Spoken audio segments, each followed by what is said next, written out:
Hi అండి. ఈరోజైతే మా కోడిపిల్లలకి తొమ్మిదో రోజండి. తొమ్మిదో రోజు ఖచ్చితంగా వ్యాక్సిన్ వేయాల్సి ఉంటుందండి కోడిపిల్లలకి.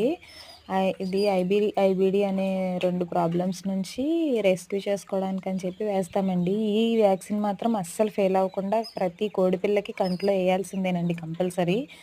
లేకపోతే ప్రాబ్లమ్స్ వచ్చే ఛాన్సెస్ ఉంటాయి. రెగ్యులర్‌గా వచ్చే ప్రాబ్లమ్స్‌ని తట్టుకోవడానికే వేస్తాం ఈ వ్యాక్సిను. ఈ వ్యాక్సిన్ కలిపిన తర్వాత 40 నిమిషాల కన్నా ఎక్కువసేపు ఉంచుకోకూడదండి. ఇట్లా కోడిపిల్లలన్నిటిని ఒక దగ్గరకు తోలుకొని ఎయాలండి. ఏస్తున్నప్పుడు అవి నలిగిపోకుండా ఉండడం కోసం అస్తమానం ఇట్లా కోళ్ళని జరుపుకుంటూ ఉండాలి. అప్పుడే కోళ్ళు నలగకుండా ఉంటాయి. లేకపోతే నలిగిపోయి మోర్టాలిటీ అయ్యే ఛాన్సెస్ ఉంటాయి. నా వీడియో నచ్చితే లైక్ చేయండి, సబ్స్క్రైబ్ చేయండి.